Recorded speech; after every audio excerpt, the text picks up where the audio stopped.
ये सब क्रिसमस के आसपास हुआ था। पूरा घर सजाया हुआ था, लाइट्स, गिफ्ट्स और सबसे खूबसूरत क्रिसमस ट्री लिविंग रूम के बीचों बीच जगमगा रहा था। उस वक्त मैं 8वीं कक्षा में था और मेरा भाई 9वीं में। रात का वक्त था, शायद 2 या 3 बजे।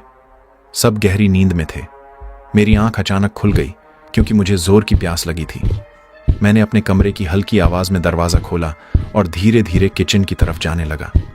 जैसे ही मैं कॉर्नर मुड़कर लिविंग रूम के पास पहुंचा, मैंने कुछ ऐसा देखा जिसने मेरी सांस रोक दी। अंधेरे में, बस क्रिसमस ट्री की हल्की रोशनी के बीच, मेरा भाई लिविंग रूम के बिल्कुल बीच में खड़ा था। उसका सिर अजीब तरीके से पीछे की तरफ झुका हुआ था, जैसे किसी ने जबरदस्ती उसे उस हालत में खड़ा कर दिया हो। उसकी आंखें ट्री पर टिकी हुई थीं, एक तक, बिना पलक झपकाए।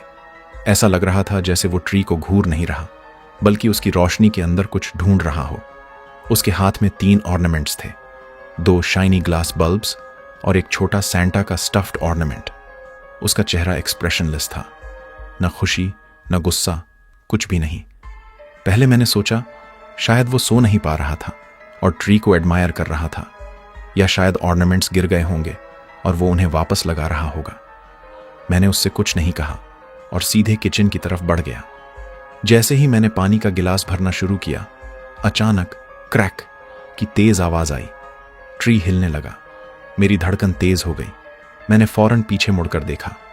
मेरा भाई अब भी उसी जगह खड़ा था, लेकिन इस बार उसने एक ऑर्नामेंट ट्री की तरफ फेंका था।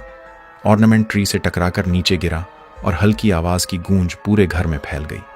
फिर उसने धीरे धीरे अपना सिर मेरी तरफ घुमाया। उसकी आंखें अब मुझ पर टिकी हुई थीं। वो कुछ नहीं बोला, न हिला, बस मुझे देखता रहा। उसकी वो ठंडी निगाहें, जैसे वो मुझे अंदर तक देख रही हों। मुझे बहुत डर लग रहा था। वापस जाने की हिम्मत नहीं हुई। मैं सीधा गैराज की तरफ भागा, लाइट्स ऑन की और एक अनलॉक्ड कार में जाकर बैठ गया। मुझे लगा शायद वो मुझे फॉलो करेगा, लेकिन ऐसा कुछ नहीं हुआ। मैं करीब 15 मिनट तक वहीं बैठा रहा। गैराज में गहरी चुप्पी थी। मुझे लग रहा था कि वो कभी भी वहां आ सकता है, पर जब कुछ नहीं हुआ तो मैंने हिम्मत जुटाई और वापस घर में जाने का सोचा। धीरे धीरे गैराज का दरवाजा खोला और अंदर आया। अंधेरे में मेरी आंखें एडजस्ट होने लगीं। तभी मेरी नजर किचन के काउंटर टॉप पर पड़ी। वहां कुछ रखा हुआ था। पास जाकर देखा तो वो वही ऑर्नामेंट था, एक लाल ग्लास का बल्ब जो मेरे भाई के हाथ में था।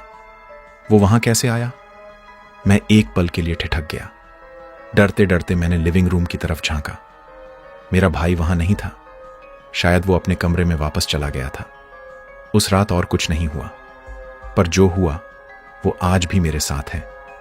सबसे अजीब बात यह है कि मेरा भाई कभी स्लीप वॉक नहीं करता।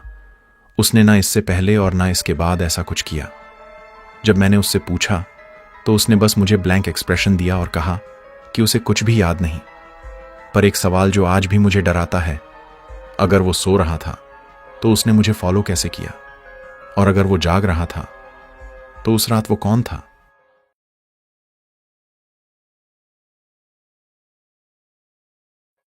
सीक्रेट सैंटा एक गेम है जो अक्सर क्लासरूम में या मेरे केस में एक ऑफिस में खेला जाता है। मुझे पता है कि आप इसके बारे में जानते होंगे, लेकिन अगर नहीं जानते तो मैं जल्दी से समझा देता हूं। हर किसी को एक रैंडम कोवर्कर असाइन किया जाता है जिसे सीक्रेट तरीके से गिफ्ट देना होता है। यूजुअली एक प्राइस कैप होती है, जैसे 1500 रुपए के आसपास।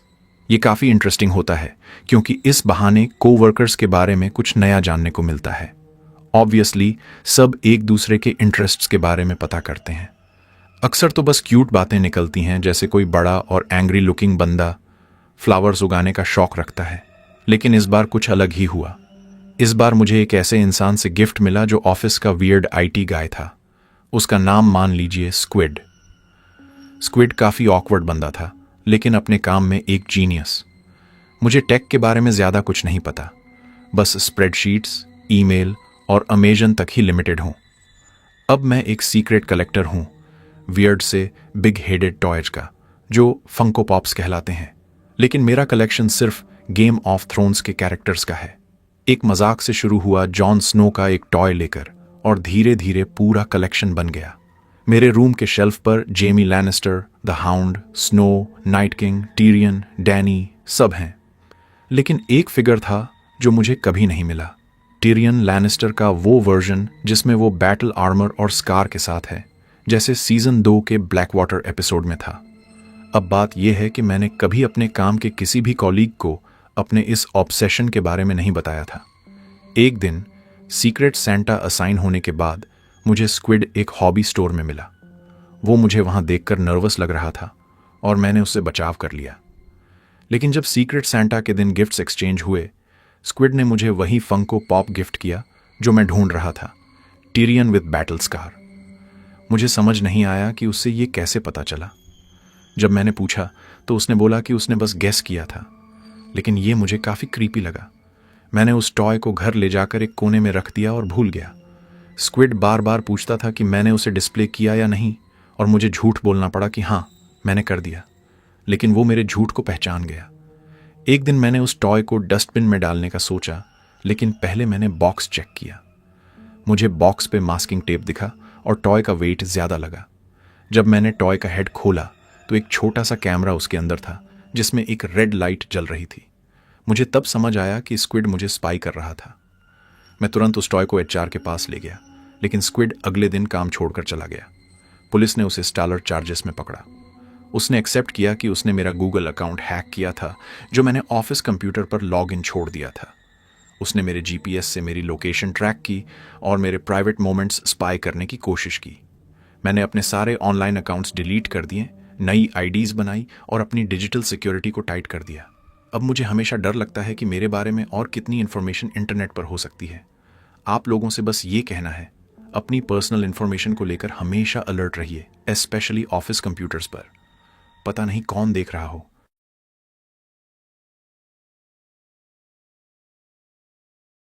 यह कुछ साल पहले की बात है, जब मैं अभी अपने पेरेंट्स के घर में रह रहा था। क्रिसमस के कुछ दिन पहले की बात है। मेरे पेरेंट्स फैमिली विजिट करने गए थे। मैं घर पर ही रुकने का प्लान बनाया था, रिलैक्स करने के लिए और थोड़ा अपना टाइम एंजॉय करने के लिए। लकीली मेरे पेरेंट्स ने मुझे फैमिली विजिट मिस करने की परमिशन दे दी, क्योंकि क्रिसमस के बाद वैसे भी सबसे मिलने का चांस मिलने वाला था। मैं पूरे दिन के लिए सेटल हो गया। लिविंग रूम में फायरप्लेस जला दी, कुछ मूवीज चुनी और पहली मूवी देखने लगा। जब मूवी खत्म हुई तो मैंने सोचा एक स्नैक बनाया जाए। तभी किचन की विंडो से मैंने कुछ अजीब देखा। एक पुराना सा बैटर्ड वैन मेरे घर के सामने पार्क था और उसमें कुछ आदमी बैठे थे जो सीधा मेरे घर की तरफ देख रहे थे। मैं वैसे ही थोड़ा पैरानॉइड इंसान हूं, तो मेरे दिमाग में तुरंत अलार्म बेल्स बजने लग गए। मैंने किचन छोड़ा और फोन लेने गया ताकि जरूरत पड़ने पर मदद बुलाई जा सके। जैसे ही मैंने फोन उठाया, मैंने सुना कि पीछे का गेट हिल रहा है। तब मुझे समझ आया कि वो लोग घर में घुसने की कोशिश कर रहे हैं और मैं बिल्कुल फ्रीज हो गया। ऐसे वक्त में लगता है कि तुरंत पुलिस को फोन करेंगे, पर मुझे इतना डर लग रहा था कि मैं हिल भी नहीं पा रहा था। घर के पीछे 2 डोर्स थे, एक किचन के लिए और एक डाइनिंग रूम के लिए, जो स्लाइडिंग डोर था। जब मैंने सुना कि किचन डोर पे जोर जोर से आवाज आ रही है, तब मुझे कुछ करना पड़ा। मैं तुरंत नीचे वाले बाथरूम में गया, डोर लॉक किया और 999 डायल किया। यहां कुछ आदमी मेरे घर में घुसने की कोशिश कर रहे हैं। मैं अकेला हूं और मुझे बहुत डर लग रहा है। प्लीज मदद कीजिए। मैंने एड्रेस दिया। ऑपरेटर ने कहा कि एक यूनिट भेजी जा रही है और वो जल्दी पहुंच जाएंगे। मैं बाथरूम के अंदर डोर के पीछे छुपकर बैठा था, कांप रहा था और अपने आंसुओं को रोकने की कोशिश कर रहा था। बाहर की आवाजें रुक गई थीं। जब मैंने पुलिस सायरन सुनी, तब मैं बाथरूम से बाहर आया और ऑफिसर्स को अंदर बुलाया। वो वैन वहां से चली गई थी और पीछे का डोर तोड़ नहीं पाए थे। शुक्र है कि डेडबोल्ट ने उन्हें रोके रखा, पर डोर काफी डैमेज हो गया था और रिप्लेस करना पड़ा।